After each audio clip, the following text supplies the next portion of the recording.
Bienvenido a su programa Hablemos de Salud. Yo soy la doctora Jessica Álvarez y hoy contamos con la presencia de la doctora Aliyenska Ceballo. En breve conversaremos con ella.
Como dije anteriormente, hoy contamos con la presencia de la doctora Aliyenska Ceballo. Doctora, un placer tenerla hoy en nuestro programa.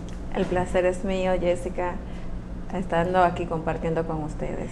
Doctora, tenemos que en su currículum usted es cirujana general y también es especialista en pie diabético. Siempre que tenemos a alguien por primera vez, queremos conocer a esa persona detrás de la bata blanca. Cuénteme cómo fue ese trayecto que lo llevó de la medicina, cirugía, a caer en el pie diabético, doctora. Muy bien.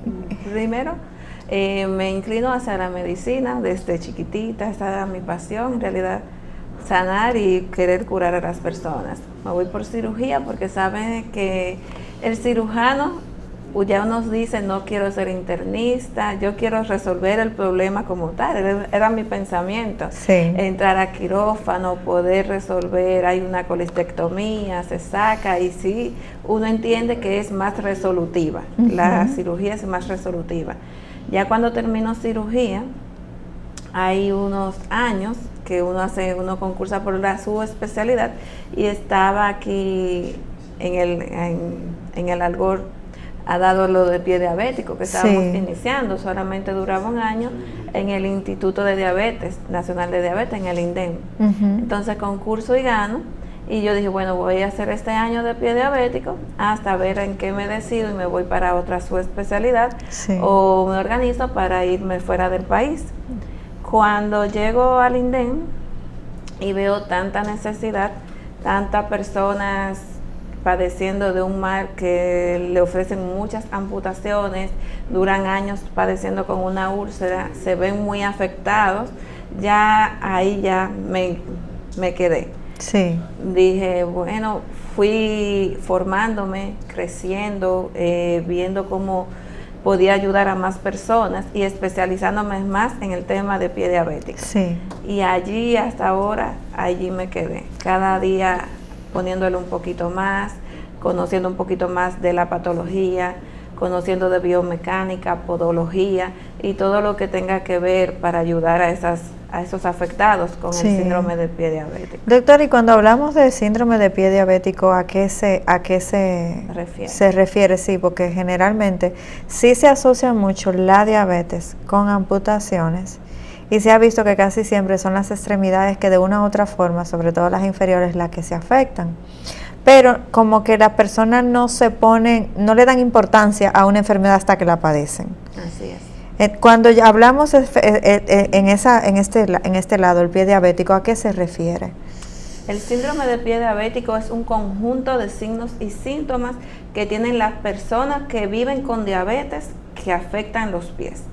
¿Cómo es esto que afectan los pies? Por ejemplo, Se tienen que dar varias condiciones para desarrollar un pie diabético. Desde que usted tenga una diabetes mal controlada, con unos picos de hipoglicemia por un largo tiempo sostenido, y que estos vengan a dañar o tener lesiones tanto a nivel nervioso como vascular. Y cualquier herida que se haga o lesión viene desencadenando lo que es un pie diabético. Entiendo. Pero tenemos que tener en cuenta, que es lo que nos falta en el país, tener la conciencia que desde que usted es diabético, ya usted tiene un pie en riesgo, un paciente grado 0. Que es un paciente grado 0, no tiene ninguna lesión evidente, pero sí tiene las condiciones para desarrollar un pie diabético.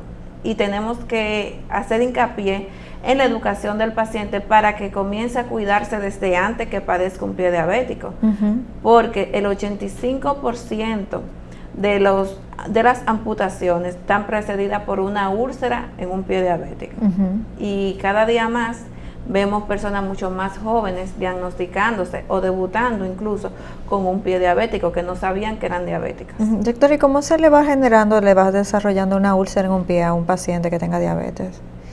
Con el simple hecho de usted ser diabético y tener un traumatismo, y ahí ya tengo una lesión que perdió piel, eso es una úlcera.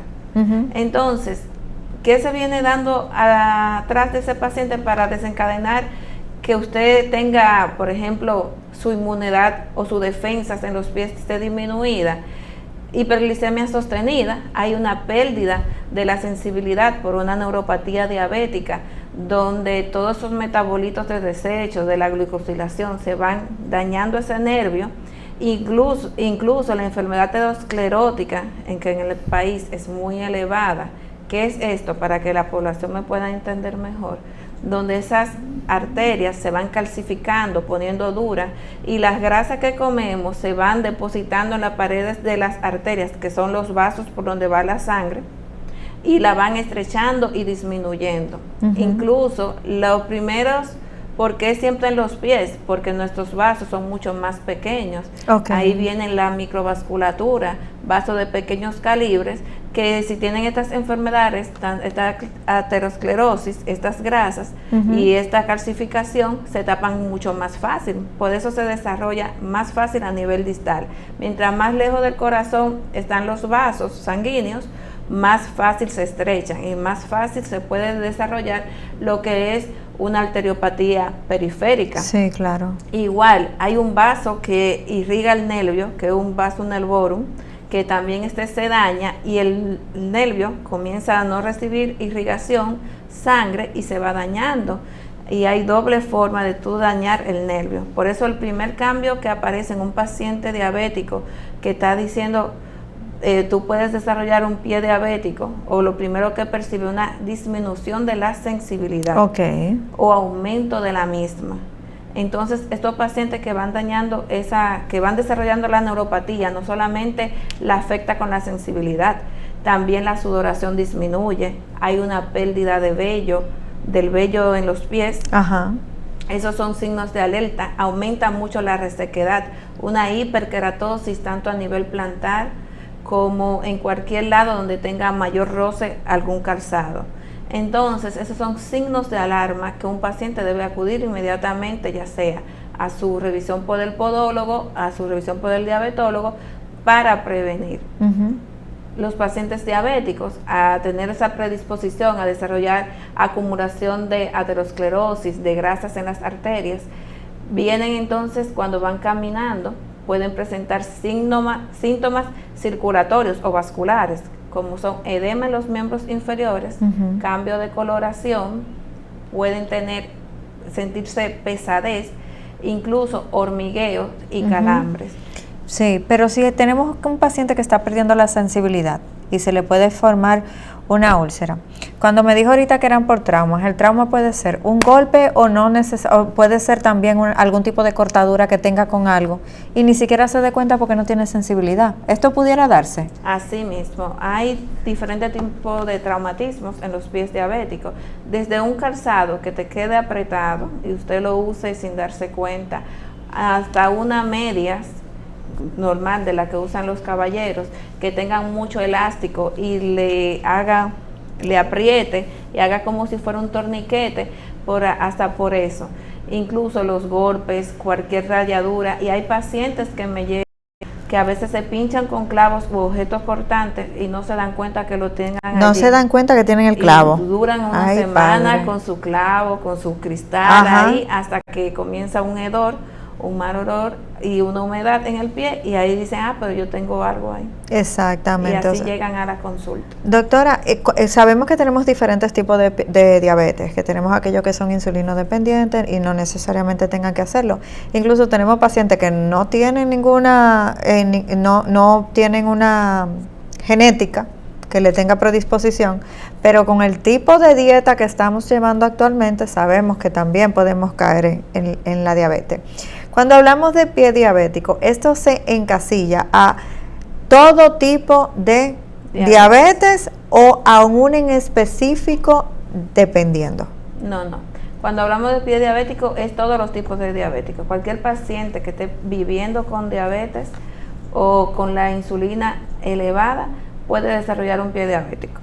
Entonces, todos los grupos de diabetes tienen que tener el mismo cuidado, las mismas observaciones, prevenir antes que todo, y es en general.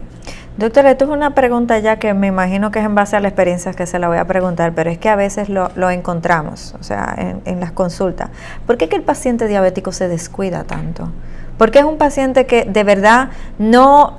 porque los pacientes que sufren de la presión no dejan de beberse su pastillita en la mañana. Así pero es. El paciente diabético es un paciente que usted tiene que estar encima de él, porque si no está encima de él se descuidó y dura hasta un año sin llevar un tratamiento. ¿Qué es lo que está pasando? Totalmente. El paciente diabético, según mi experiencia, hace una negación a la enfermedad. Ya. Porque entienden que ya no van a vivir igual que los demás, que no van a comer igual que los demás, que su vida ya cambió. Porque yo le explico a mis pacientes en la consulta que es un estilo de vida. Es decir, usted está diagnosticado con diabetes, que ya no viene siendo una enfermedad como tal, sino un estilo de vida diferente que tiene que llevar. Yo digo, háganse de cuenta que así como las personas que son fitness, que hacen su dieta, que van al gimnasio, comiendo saludable, es algo que usted va a implementar. No significa que usted más nunca va a comer un dulce. Entonces crean ansiedad hacia lo que no pueden comer. Uh-huh. Por eso es bueno tener un buen control glucémico, porque así uno le puede dar ciertas libertades para que no se sienta tan presionado y tan cohibido a la hora de seguir su día a día. Uh-huh. Incluso el entorno familiar colabora mucho con esto, porque sabemos a veces que si en una casa se compra mucho refresco, azúcares, harinas, y el paciente lo ve constantemente en su entorno, en su nevera, va a tener esa predisposición a comer eso que está allí. Totalmente. Pero si cuidamos lo que compramos antes de llevarlo a la casa, toda la familia en conjunto, que sean ya alimentos más saludables, que no el mismo paciente no se sienta tentado y que ya no va a ser tanto esa pesadez que el decir yo soy diabético, no puedo comer bizcocho, no puedo beber refresco, tengo que cambiar mi estilo de vida, pero en colaboración con los demás, la carga se siente menos. Sí, pero a veces también en el mismo estilo de vida, creyendo que están comiendo saludable, son cantidades enormes que se consume de alimentos, creyendo que no se van a convertir tan bien, porque a veces podemos tener pacientes que el arroz, pero se comen el concón, pero tienen un guineo que es una fruta, o tienen un pedacito de mango que es una fruta, entonces lo que estamos haciendo, como quien dice, que también estamos creando una bomba. Así mismo, a mí me gusta mucho el método del plato. Ajá. Donde tú divides el plato en 4 cuadrantes. Ajá. Y sabes que cada uno hay una porción de alimento, incluso la puedes dividir en 3, donde la mitad es para vegetales, una porción de proteína y una porción de carbohidratos. Igual, la tabla con los índices glicémicos de los alimentos, donde se hace un semáforo rojo, amarillo y verde. Sabes que del verde tú puedes comer varias veces al día, pero si algo está en rojo, tú lo puedes comer una vez al día si tienes tu glicemia controlada. Uh-huh. Si no está controlada, ese es un rango de alimentos que no vas a consumir. Y el amarillo ocasional o una vez al día. Entonces, si el paciente maneja esta información, qué comer ahora, también se puede cuidar de esto. Igual, al paciente diabético se le puede poner arroz 3 veces a la semana, pero una taza. La proporción y la cantidad de comida, sabemos que todo lo que consumimos se va a metabolizar a azúcar, a glucosa, entonces tenemos que tener cuidado con qué cantidades estamos consumiendo. No es lo mismo consumir una taza de arroz que consumir un plato de arroz completo. Sí. Porque sí, el doctor me dijo que puedo consumir. Y de los mismos víveres también. Exacto, hay los algunos. mismos víveres, las carnes, todo eso. Cuando se metabolizan, todo es azúcar, porque muchas veces entiende el paciente que azúcar es lo que sabe dulce. Exacto. No, y azúcar es todo lo que consumimos. Y también le quería preguntar, pero yo estoy a nivel de, no se sabe si es un engaño o una realidad, pero a veces se sustituye el azúcar, sobre todo en pacientes diabéticos, por unos endulcorantes que venden hasta líquidos, y también vemos algunas bebidas que dicen que no tienen azúcar. Vienen estos jugos que dicen que no tienen ningún tipo de azúcar. Incluso. ¿Qué tan real o qué tan no real es esto, doctora? Eso es una publicidad muchas veces engañosa. Es igual que hay jugos de naranja que dicen que no tienen azúcar y sí tienen mucha cantidad de azúcar. Sí es menos del normal, pero tienen una cantidad de azúcar que si un paciente diabético se bebe 1 o 2 vasos al día, puede tener niveles de glicemia de 300 miligramos por decilitro. Es decir, aumenta bastante el azúcar porque él no lo está contabilizando dentro de las calorías que se está consumiendo en el día y todo aporta. Incluso hay helados que dicen para diabéticos, pero eso también tiene azúcar. Sí es la cantidad, una cantidad menor, pero que una vez al mes o una vez a la semana, dependiendo cómo esté tu control glicémico, que usted lo puede consumir. No consumirlo dentro de su dieta diaria normalmente, porque cada alimento que consumimos, incluso galletas bajas en azúcar, tienen azúcar, porque los componentes con los que la fabrican, no necesariamente hay que ponerle azúcar añadida para que contengan glucosa o una alta cantidad de glucosa. Entonces hay que cuidarse mucho de estos tipos de alimentos. Sí, doctora, en un paciente que sea diabético, ya fue al médico y fue diagnosticado, hace ejercicio, sin embargo no tiene un control de su azúcar, come lo que sea porque yo estoy haciendo ejercicio y porque tiene una negación a la enfermedad, puede llegarle con un pie diabético, con un caso de un pie, con una situación, independientemente de que esté en forma, como digamos, porque se ven sanos y dice yo estoy sano, no pasa nada. Claro. Muchas de esas personas que tienen un estilo de vida fitness, que hacen ejercicio, pero que no controlan los niveles de glicemia y no saben ni cómo está su hemoglobina glicosilada ni nada, desarrollan una hipercolesterolemia, llegan con el colesterol muy alto, más los niveles de glicemia muy altos, no importa que tengan mucha masa muscular, sino que aunan estos dos a un síndrome metabólico que hacen todo este tipo de pacientes y a veces también desarrollan hipertensión dentro de estos mismos. Entonces, tienen mayor riesgo cardiovascular y eso se traduce en mayor riesgo para padecer un pie diabético, tanto por hacer ejercicio, por la humedad que tienen en los pies, porque no conocen el uso de calzado adecuado y porque no están cuidando en realidad su enfermedad, ni los niveles de glicemia, ni qué están consumiendo. Solamente se están centrando en que hacen deporte físico y esto no es suficiente para controlar lo que son la diabetes y los factores cardiovasculares. En el caso contrario, que tengamos un paciente que tenga sobrepeso y sea un diabético no controlado, ¿qué tanto empeora un caso de un síndrome de pie diabético que pueda llegarle al paciente? Porque me imagino que es bien complicado en ese caso. Los pacientes con sobrepeso tienen un más de 70% de complicaciones a nivel de los pies en pacientes con diabético, un paciente diabético. Normal. ¿Por qué? Porque el sobrepeso aumenta la carga a nivel plantar. Cada vez que camina, a nivel plantar es donde carga, hay puntos de presión y en estos puntos de presión está demostrado que es donde tú mayormente haces las úlceras por pie diabético. Cuando sale una o callo, un eloma, Eso es un anuncio para decir que por ahí, detrás del callo viene una úlcera por pie diabético. ¿Por qué? Porque está cargando mayor presión plantar y ya está demostrado que la obesidad tanto aumenta los factores de riesgo cardiovasculares, igual que hacen un daño a nivel de endoteliar en las arterias, y hay los factores hormonales como el cortisol, que manejan mucho más elevados los pacientes con obesidad, hace que la insulina, la glicemia, sea mayor riesgo para controlar. No se controlan igual que un paciente que tenga un peso estable. Sí.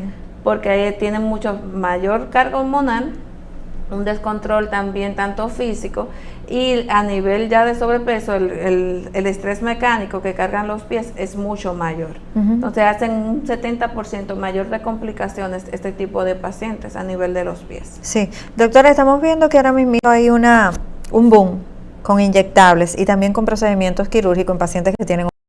Sí. Generalmente estamos buscando, que no estoy diciendo que no sanen, porque evidentemente hay una mejoría en la calidad de salud del paciente, pero esto le ha ayudado en su consulta a que haya una disminución del pie diabético. ¿Por qué se lo pregunto? Porque un paciente que usa inyectables va a rebajar, pero no necesariamente a nivel psiquiátrico o psicológico va a cambiar su dieta después de que deje de inyectarse, claro, o después de que se opere.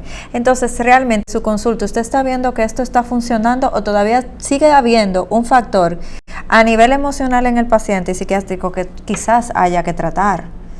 Creo que no hay cirugía que sin psicología funcione, y no hay tampoco un medicamento que si no aplica los cambios del estilo de vida durante ese tratamiento sean perdurables. Me explico.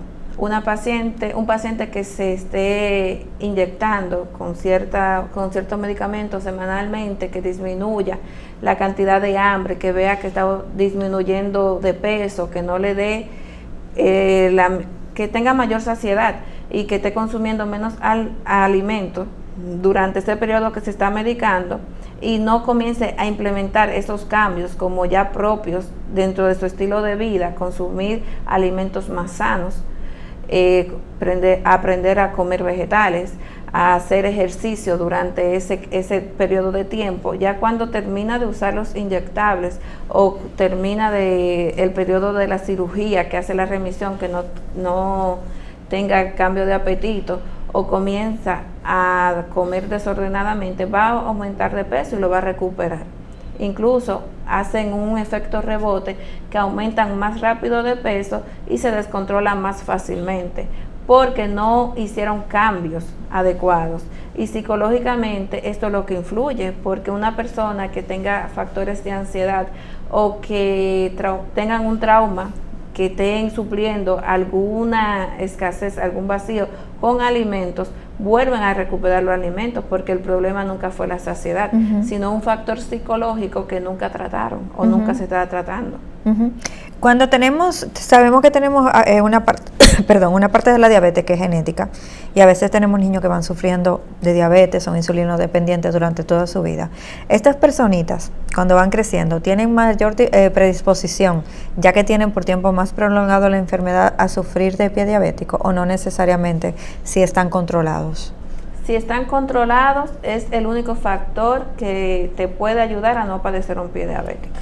Porque una persona controlada de la diabetes no te da mayor riesgo a padecer pie diabético, sino aquellos pacientes diabéticos que están controlados, cualquier lesión que se hagan en el pie, cualquier factor de riesgo que tiene, disminuye drásticamente. Incluso pueden hacerse heridas, laceraciones, y cicatrizar como una persona normal, siempre y cuando tengan controlada sus niveles de glicemia. Hay personas que dicen, yo me corté y sané de una vez, significa que mi diabetes está controlada.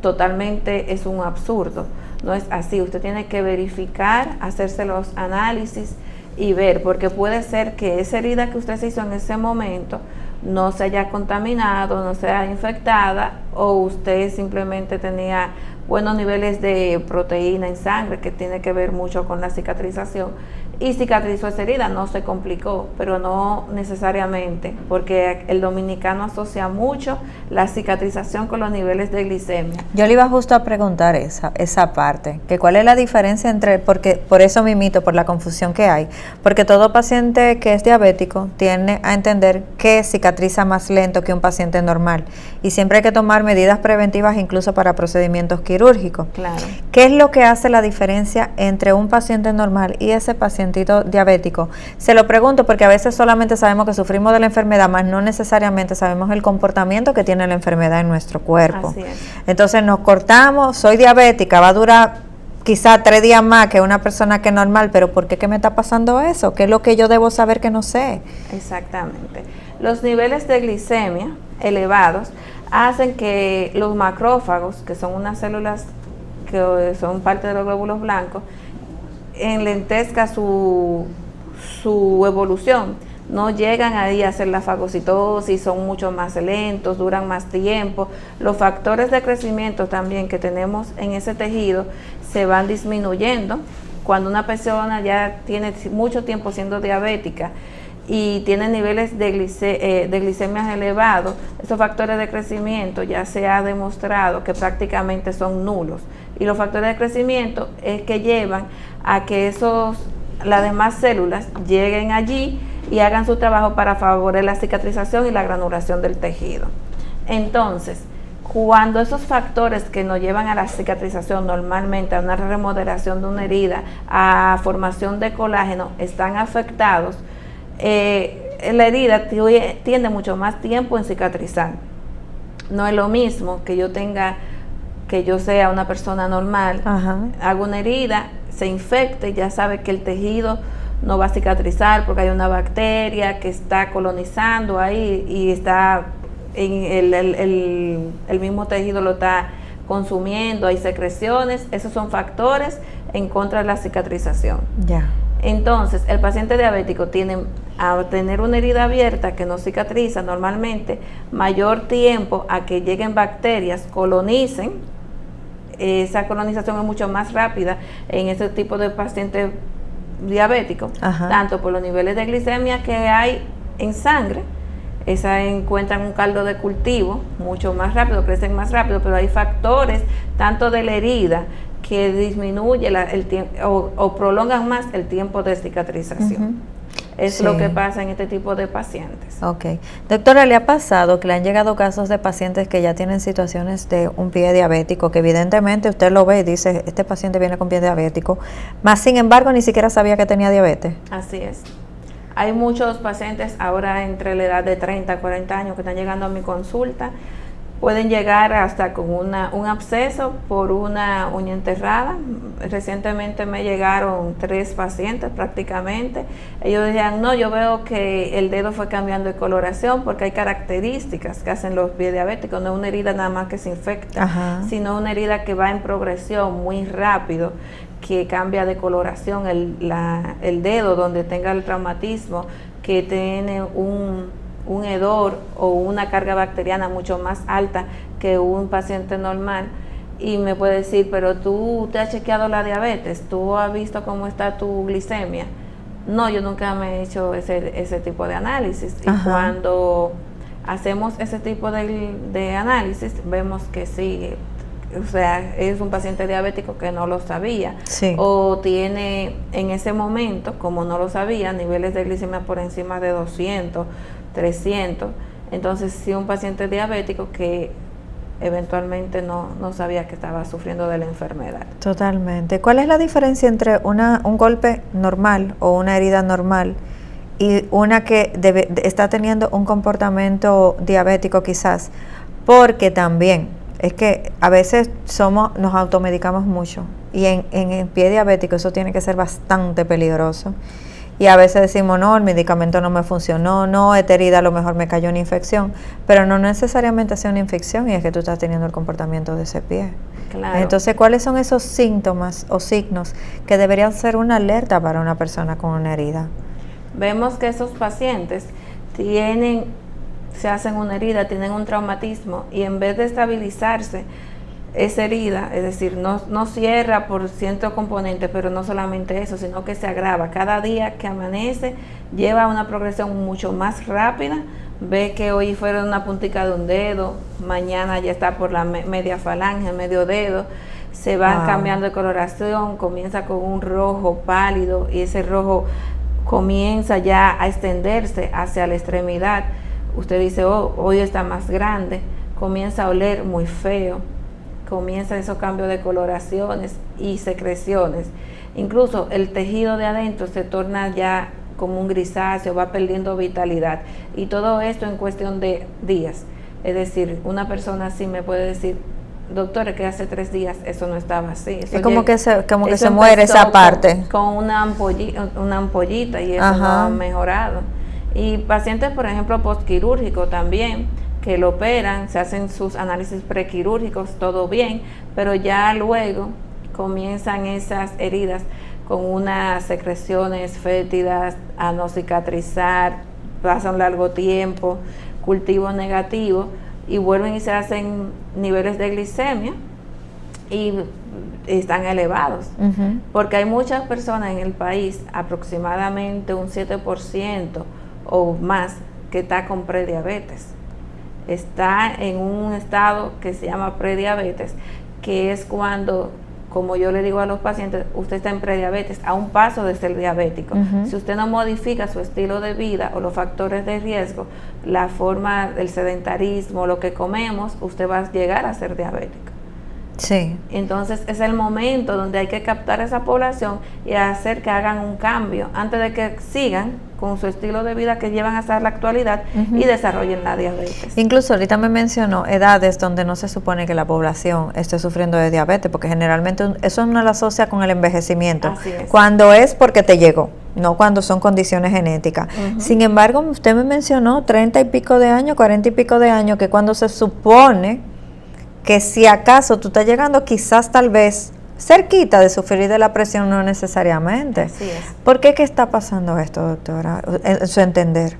Sí, yo entiendo que no estamos previniendo, no tenemos una alimentación organizada, no estamos educando a la población por la alimentación, es lo principal, y la falta de hacer ejercicio eventualmente.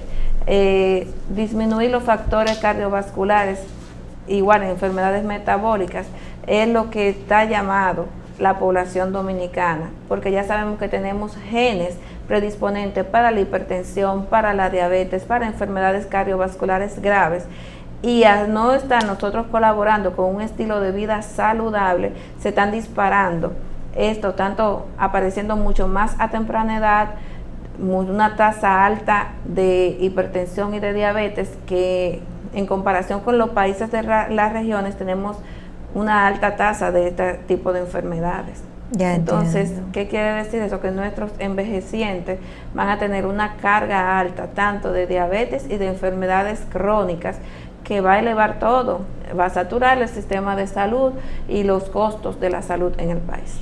Doctora, lastimosamente debemos irnos a la pausa, no sin antes dejarlo con cuando regresemos vamos a hablar de los tipos de tratamiento y sobre todo de la amputación, que es de lo que nadie quiere hablar y entiendo que es muy necesario. En breve regresamos con su programa Hablemos de Salud.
Regresamos nuevamente a su programa Hablemos de Salud. Doctora, vamos a entrar en el tema que a nadie le gusta, que son los tipos de tratamiento. Porque me imagino que esto tiene que tener etapas donde quizás con medicación y dándole la batalla a tiempo, no tenemos que llegar a la otra parte que a nadie le gusta, que es hablar de la amputación. Sin embargo, vemos muchos pacientes actualmente que tienen muchas amputaciones. Vamos, por el orden que usted entienda, vamos a iniciar esto. No, muy bien. No, esa es mi fascinación, este tipo de tema, porque es donde yo me he concentrado, donde tenemos mayor tipo de trabajo. Nuestros pacientes, los pacientes a nivel general, están llegando demasiado tarde a recibir una atención adecuada. Cuando digo demasiado tarde a recibir la atención adecuada, se quedan, por ejemplo, muchos dicen, yo fui al diabetólogo, cuando sabemos que el médico diabetólogo está encargado exactamente de medicar los niveles de glicemia, pero en cuanto al trabajo con el pie diabético, a instrumentar una úlcera por pie diabético, a hacer, somos los cirujanos especializados en pie diabético que debemos hacer esa parte. Sí. Entonces se pierde un gran tiempo. El médico el paciente saca tiempo para una consulta el día de hoy, ya quiere esperar la próxima semana para ir al cirujano, donde el pie diabético un día es mucho tiempo. Sí, claro, porque por si me dice que en 3 días eso se pone tan grande y tan feo. Puede hacer una gangrena en 3 días, en 4, dependiendo cómo sea gérmenes y los riesgos que usted tenga, entonces no se puede esperar. Desde que tenga un enrojecimiento en el pie, un paciente diabético debe ir a un especialista en pie diabético. Sí.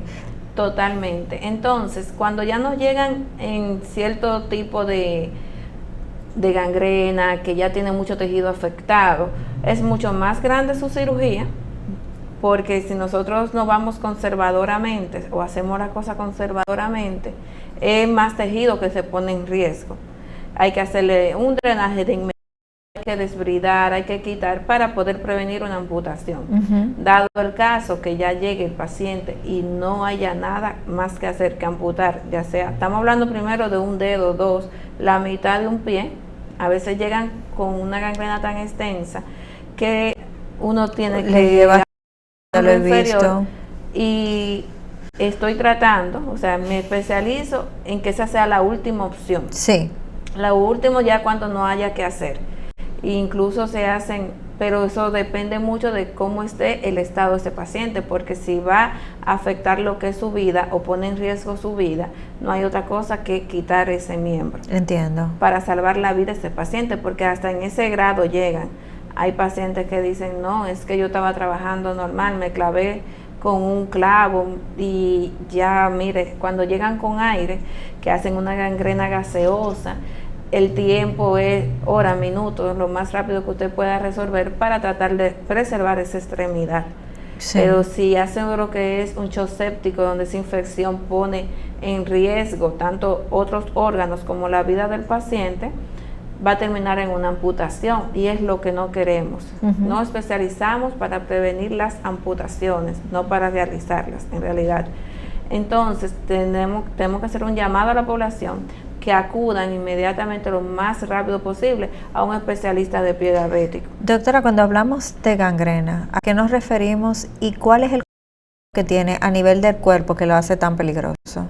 Lo que pasa es que una gangrena hay una pérdida masiva de tejido, de daño y de necrosis. Esa necrosis que hacen estos tejidos da ciertas sustancias tóxicas que van por la sangre y puede hacer desde una insuficiencia renal aguda, es decir, su riñón deja de funcionar prácticamente. Incluso hay pacientes que hay que dializar lo que tienen una gangrena, comienzan a hablar incoherencia, es decir, a nivel neurológico también se afecta.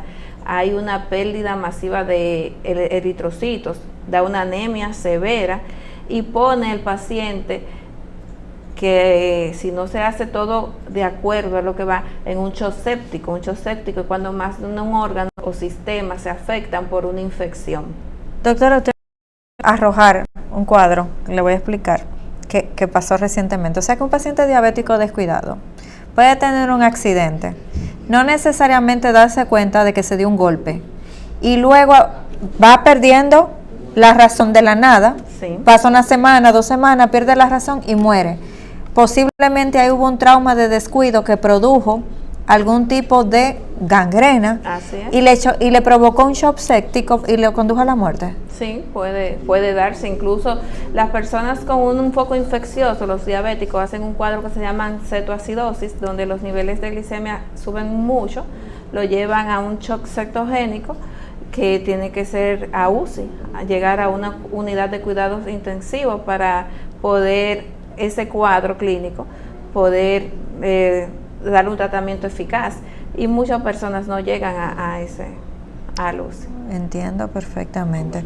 Doctora, ¿cuándo se puede salvar un miembro? O sea, ¿hasta dónde llega el trabajo sin que sea invasivo en un paciente que tenga algún tipo de laceración? Siempre, para amputar hay tiempo. Eso es una Sí. frase de un profesor cubano que la usa mucho. Para amputar hay tiempo. Siempre tenemos que ofrecerle opciones al paciente, pero no sin perder tiempo. Ajá. Es decir, mientras usted puede llevar a un paciente a un quirófano, hacer un desbridamiento, ir quitando tejido, haciendo un cultivo de tejido para saber qué bacteria tiene ese paciente e ir tratando a tiempo, siempre hay tiempo para una amputación. Ahora, mientras la vida no se ve en riesgo de ese paciente y los familiares estén dispuestos, porque yo he tenido familiares de verdad que me han dicho, doctora, no es mucho lo que se está trabajando, ¿usted no cree que es mejor amputar?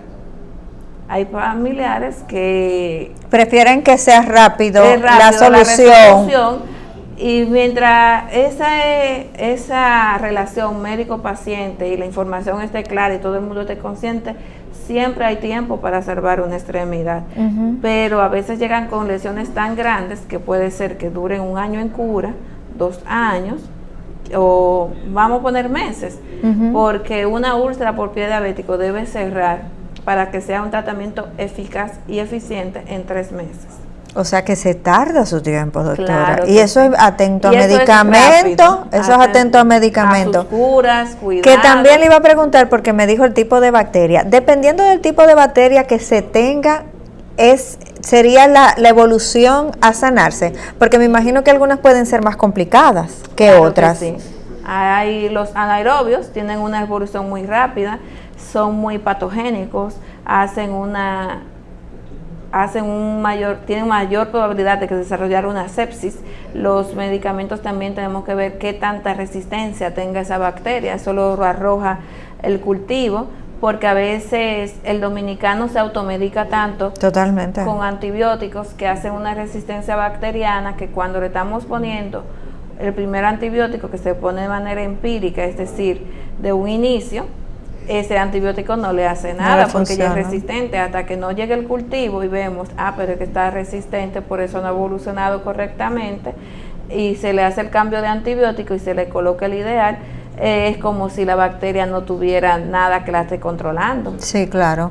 Doctora, ¿y usted tiene pacientes que han sido recurrentes en úlceras y en trauma en los pies? Porque me imagino también que por el estilo de vida que puede llevar un paciente puede tener recurrencia.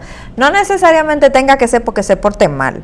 No. Puede ser por lo que se dedique también que le suceda. Totalmente. Tenemos un 70% de pacientes recurrentes de úlcera de pie diabética. ¿Eso es demasiado? ¿Por qué? Porque cuando usted hace la primera cirugía, ocurre la primera úlcera, yo le dije, se sanó la úlcera, no usted sigue siendo diabético, usted tiene los mismos factores de riesgos que le hizo la primera úlcera, aún lo tiene, un poquito más agravado porque cambia la biomecánica del pie, cambia la forma de que usted camina con cualquier instrumentación que se haya hecho, y ya tiene mayor riesgo a padecer una úlcera de nuevo por pie diabético.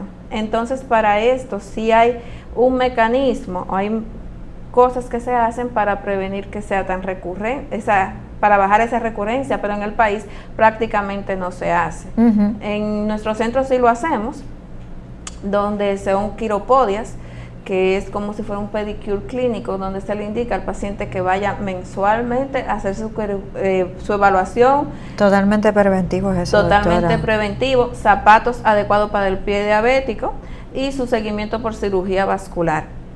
O sea que un paciente diabético no puede utilizar un calzado normal. No, tiene que ser un calzado para diabético, que tiene sus características, que eso disminuye mucho la recurrencia de la úlcera o la formación en un paciente que no haya tenido úlcera en pie diabético o la formación de una úlcera de pie diabético. Ese calzado tiene que tener una suela de 1 pulgada, no puede quedar nada apretado, tiene que tener un número más. Se prefiere zapato tipo velcro porque hay pacientes que un día amanece con un pie hinchado, otro día no, y lo puede ajustar más fácilmente. No puede guardar humedad, tiene que ser totalmente transpirable, no puede tener costura por dentro y tiene que tener una suela y una plataforma que haga amortiguar el peso del paciente, totalmente liviano. Entonces, son características del calzado del paciente diabético que la mayoría de los pacientes con diabetes no lo conocen. Y por eso en este país tenemos una alta tasa tanto de pie diabético, de recurrencia, de amputaciones, que queremos enfatizar. Hay formas de prevenir donde otros países primermundistas sí lo están haciendo y que nosotros podemos llegar allí. Doctora, ¿qué tan costoso le está saliendo al Estado? Me imagino que tiene que ser por descuido estos pacientes con pie diabético. Porque me está hablando de que pudieran hasta en prevención pudieran evitarse todos esos casos, porque me imagino que en prevención es solamente te voy a chequear el pie, veo que no tienes nada, pero sin embargo cuando le llega ya son tratamientos, es medicina, es amputación, o sea. Claro, los días cama en un hospital público de un paciente diabético son hasta 21 y 15 días. Wow. Recibiendo antibióticos carbapenémicos de amplio espectro, muy caros, además que tiene que ser un tratamiento en conjunto de diabetología, nefrología, ponerle la insulina, infectología, más la cirugía del pie diabético, que puede ser 1 o 2 veces, y ya cuando pasan a cura, duran meses y años yendo a cura a esos pacientes. Sí, porque ahorita usted me mencionó que en la parte de la necrosis, cuando tienen gangrena, estas bacterias pueden entrar al torrente sanguíneo, entonces ya no estamos hablando de una pierna, estamos hablando de todo un órgano que está siendo afectado. Exacto, que ponen en peligro la vida del paciente y que estos pacientes muchas veces requieren una unidad de cuidado intensivo, donde se sabe que el día cama de una unidad de cuidado intensivo son prácticamente en un hospital público 100 y 200 mil pesos. Sí. Sí. En una sala normal, vamos a poner que un día cama de un paciente diabético salgan 70 mil pesos para el Estado, y que si lo vamos a multiplicar por 15 o por 21 días es muy costoso, más ese paciente ya no deja de ser productivo, que a veces son la cabeza de la familia, que son los hombres entre 40 a 55 años los más afectados. Ya esa familia tiene que reorganizarse de nuevo, ese paciente sale de licencia, el Estado, aunque no sea así pertinentemente, asume ese costo de ese paciente que está inhabilitado. Entonces, si vamos a ver en cuánto sale un pie diabético al Estado Dominicano, en millones de pesos. Wow, todo por descuido. Todo por descuido, por no tener un plan de prevención adecuado y que sí funcione. Y sobre todo, algo que no sale tan costoso es educar al paciente diabético al momento del diagnóstico de su enfermedad. Doctora, pero en esa prevención el paciente hasta pudiera revisarse en su casa diariamente los pies, porque así como se lo lava, se lo puede revisar. Es que una de las cosas que se le enseña al paciente en un programa preventivo a nivel mundial es que debe chequearse todos los días los pies. Y si no puede, porque muchos tienen desprendimiento de retina que no ven bien, un familiar. Y si no tiene un familiar cerca, con un espejo todos los días. Usar medias para diabéticos, que son también medias, no son las medias normales que usan, son medias de algodón con un tejido especial que no le apriete demasiado y que no guarde humedad. Esas son las prevenciones que se dan en los países de primer mundo, en cualquier otro tipo de país, a un paciente que es diagnosticado con diabetes. Su calzado, sus medias, cómo secarse los pies, qué comer, cuándo ir al médico inmediatamente, que el paciente en realidad con familia diabética, con muchos no lo conocen en el país. Sí, pues como le dije ahorita, siempre pensamos que una persona diabética es una persona ya cuando está envejeciente, pero usted me ha mencionado que ha recibido pacientes muy jóvenes. ¿Cuál ha sido el caso de ese paciente más joven que usted ha recibido, que ha tenido este tipo de situaciones con su pie? Yo tuve un paciente como de 14 años, diabético tipo 1, con autismo. Ay, incluso. Dios mío. Entonces, un caso bien difícil porque por más que uno le explicaba, no podía entender. La mamá siempre pendiente de él, siempre llevándolo, tratando, y me decía, ya yo no sé qué hacer, yo no sé si lo pudieran poner a dormir para que el pie no siga evolucionando, porque él se quita los apósitos, comienza a caminar descalzo y todo, y por más que yo le explique no me entiende, un caso bien difícil, pero Sí. gracias a Dios se pudo controlar.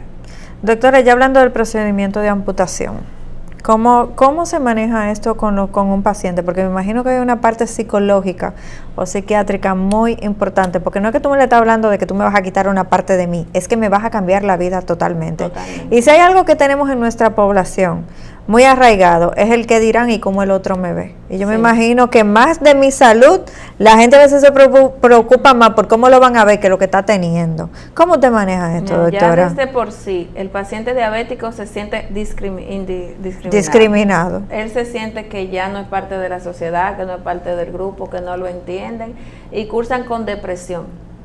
Entonces, si el médico tratante no se da cuenta de esto a tiempo, puede ir haciendo una bola de nieve en este tipo de pacientes. Entonces somos nosotros los responsables de animar a ese paciente, mostrarle que es parte de una enfermedad, que hay soluciones a seguir viviendo, porque no es lo mismo que yo te ofrezca a ti una amputación, lo ponga a concientizarse con psicología y le diga, tú puedes tener una prótesis, yo te ayudo en el proceso, yo estoy aquí para ayudarte, a decirle, como se hace eventualmente, en ese pie no hay nada que hacer, hay que llevarlo a amputar o usted se muere. El paciente queda con la amputación, la familia que no sabe ni cómo se va a reorganizar nuevamente, Sí. y el paciente termina deprimiéndose, empeorando sus problemas de salud y llevando a un deterioro tanto físico y emocionalmente que lo sufre la familia y el paciente y terminan hasta en la muerte. Uh-huh. Por eso las estadísticas, luego de una amputación, se dice que a los 5 años la mayoría de los pacientes mueren. De la tristeza. No, mueren tanto por su cambio físico, sí, emocional. emocional, sí. Y alteran otros órganos y otros sistemas que también se ven porque ya un paciente que no está caminando. Exacto. Entonces, hay que hacer un programa de reinserción a estos pacientes que disminuye esa tasa de mortalidad tan elevada que está descrita en los libros a los 5 años, y a los 3 años se dice que se amputa el miembro contralateral. Uh-huh. ¿Todos son candidatos para prótesis o no necesariamente? Porque, dependiendo el muñón y cómo quede. El muñón es la parte del miembro que queda y qué tipo de cirugía se haga. Mientras más alta es la cirugía, menos protetizable es. Sin embargo, hay amputaciones supracondilias por encima de la rodilla que tienen un buen muñón y sí son totalmente protetizables. Usted tiene pacientes que tienen prótesis. Claro. En la cantidad de pacientes que ha tenido que amputar y pacientes que tienen prótesis, más o menos, ¿cómo se manejan estas estadísticas? Prácticamente llegan en el país a un 10% de los amputados o menos lo que tienen prótesis, tanto por la accesibilidad, el costo de la misma. Incluso hay pacientes que se mandan a hacer la prótesis, pero el material que usan es como tan pesado que terminan no usándola. Uh-huh. Entonces ya hay programas que se están iniciando que sí hacen una prótesis de fibra de vitrio mucho más ergonómicas, mucho mejores, que ya están más usables, pero antes era mucho más. Y esto va todo acorde con fisiatría, porque el paciente tiene que tener la fuerza muscular y de usar la prótesis. Entonces, dentro de los números de pacientes amputables al que usen prótesis, yo creo que tenemos de un 5 a un 10% de estos pacientes. De las enfermedades sistémicas que pueden haber acompañando la diabetes, ¿cuál complica un cuadro de un pie diabético? Una enfermedad vascular, totalmente. Enfermedad vascular es una alteropatía que disminuye el flujo sanguíneo a nivel del pie, más una infección significa mucho mayor riesgo y que puede tener un 60% más de otro tipo de enfermedades a llevar una amputación, igual que las enfermedades renales. Esos pacientes que ya están en diálisis, que son diabéticos, que tienen mayor factores para una infección y la resistencia bacteriana, que no responden igual a los tratamientos y que ya de por sí a tener diabetes en enfermedad renal se sabe que hay una enfermedad vascular periférica, también aumenta mucho el riesgo de padecer una amputación. Doctora, ¿qué usted quizás necesitaría de parte del paciente y también de parte del Estado para quizás usted ver cumplido o ver que se desarrolle una realidad que sea la que usted quiera ver con respecto a esto? Programas preventivos, programas de seguimiento a este tipo de pacientes. Hoy yo te hice una amputación, la medicina familiar debe estar abocada, esos médicos familiares, en visitar el entorno de ese tipo de pacientes, ver cómo podemos ayudar a esa familia, vamos a ver si entendieron cómo llevan sus medicamentos. En realidad un programa de seguimiento y un programa de prevención en el paciente diabético, que desde que se diagnostica con diabetes o esa familia sea predisponente a tener diabetes, se le enseñan los cuidados preventivos, cuándo ir al médico, qué no hacer, no usar esos remedios caseros, no ponerse agua caliente, todo eso que decir. No automedicarse. No usar mentor en los pies, no colocarse sábila, un sinnúmero de cosas que el dominicano entiende que son normales y al final terminan en un pie diabético y una amputación, que todos pueden ser prevenibles. Y si usted tuviera que despedirle algo a la población de los diabéticos que ya estén en esta enfermedad, para que protejan más su salud, ¿cuál sería? Aparte de lo que me acaba de decir de los remedios caseros, porque ahorita estábamos hablando de la población en general, ahora de ese paciente, ¿qué usted le diría? Que no pueden estar comiendo sin una causa, no pueden estar comiendo porque eso es lo que tengo en la nevera o comprando cosas que de verdad no van a favor de su salud. La diabetes se controla principalmente por la boca y que todos los cuidados que usted tenga, desde el calzado que use hasta sus controles médicos oportunos, va en beneficio a usted tener una vida normal y una larga vida. No vean la diabetes como una carga, una enfermedad que hace una carga, sino como un estilo de vida saludable, y así va a ayudar tanto a usted mismo primero a tener una mayor calidad de vida, a los médicos a tenerle un tratamiento mucho más adecuado para usted y menos agresivo, y a su familia, sobre todo, que son los que sufren más con esto. Doctora, de verdad que este tema ha sido súper para mí interesantísimo, ni siquiera lo había escuchado en mi vida, que no sea así ver pacientes amputados por diabetes, pero nunca de conocer la intrínculis de toda esta situación. Lastimosamente se nos ha acabado el tiempo, pero tiene las pantallas para dar sus contactos para cualquiera de la población que quiera ir a su consulta. Muy bien, tenemos la Fundación Pies con Salud, que lo estamos esperando para desde la prevención, el seguimiento post y la curación de ustedes en el 809-666-4424. Tenemos 2 sucursales, tanto en Sánchez Luperón como en la Charles de Gaulle. Y en nuestras redes sociales, doctora Lijenska Ceballo y Fundación Pies con Salud. De verdad, doctora, que ha sido un placer haberla tenido en nuestro programa y espero que se repita la visita. Muy bien, cuando quieran, el placer es mío. Esto ha sido todo por hoy en su programa Hablemos de Salud. Hasta un próximo encuentro. Se despide Jessica Álvarez.